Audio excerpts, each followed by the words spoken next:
Now, this is the Fox 11 Weekend News. Capitol Hill in mourning tonight after the sudden death of longtime South Carolina Senator Lindsey Graham at the age of 71. For more on the legacy of Senator Lindsey Graham, I'm joined by political strategist Matt Klink. So, Matt, let's start out with how we should remember Lindsey Graham. Lindsey Graham will be remembered as someone who was a fierce advocate for American strength. Some would call him a hawk, but he really was all about, as was said in the segment, boosting America and protecting America against all its enemies. And I think that it's a huge loss, not only for the Republicans, but also for the United States. And so what is next in this situation where he was running for re-election and there is still 5 more months to his term? So that's already been resolved. The Republicans actually moved fairly quickly. It appears that they're going to have a real primary in August. You've already heard people in South Carolina kind of throw their hats into the ring, and other people have been mentioned. So they will vote. The Republicans, that is, in South Carolina, will vote on a replacement. And, depending upon the candidate, that he or she is almost assured to be the next senator from the state of South Carolina. All right. So should GOP be worried about the balance of power going forward? Well, they should be worried about the balance of power right now.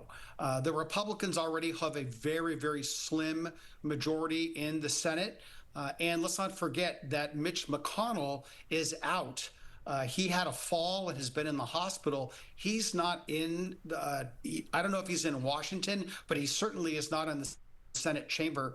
And now with 2 Republican vacancies, that gives the Republicans essentially a 1-seat majority. And they have some pretty important pieces of legislation that they need to get passed. So it's going to cause a little bit of reconfiguration for the Republican members of the Senate.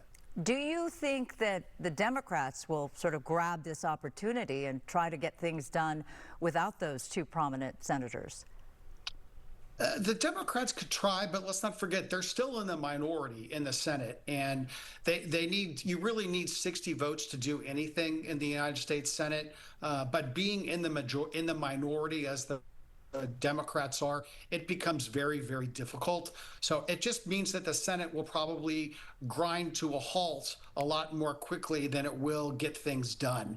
But they do have some important things that they need to pass, like a defense spending bill and other priorities that, frankly, the government and politics must go on, as sad as it is that Lindsey Graham has passed. Well, how do you think President Trump feels right now? He was pushing very hard for that SAVE Act, Voting Act, to get passed. And it was pretty clear that the SAVE Act, which would reform the way that America votes. Some of the things are common sense, others are very partisan. Anytime you mess with voting, it becomes politically polarizing very, very quickly. Look, it was already a tough road to hoe with Lindsey Graham and Mitch McConnell there. I wouldn't be surprised if someone in the Senate amends the bill to call it the Lindsey Graham Save America Act and hope to pick up some votes. But they still need several Democrats to cross party lines to break a filibuster, or the GOP has to break tradition and bust the filibuster, which is the 60 votes required to stop debate. That would fundamentally change how the Senate operates. And I think the Republicans are too much of institutionalists to do that. All right, look into your magic 8-ball and tell me who you think might wind up getting through the primary for the November general. Well, let's ask the viewers to put on their way back hats and go back to the Republican primary in 2024.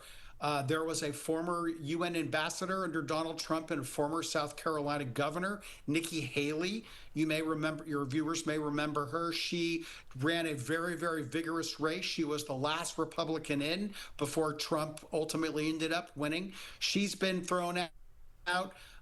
Nancy Mace, who is a member of Congress, has also been thrown out. She was the first female cadet at the Citadel, as well as being a pretty boisterous member of Congress. So there will be no shortage of good quality candidates. I think that whomever runs has a very proud legacy to carry on for Lindsey Graham. Very good. Matt Klink, thank you so much for joining us.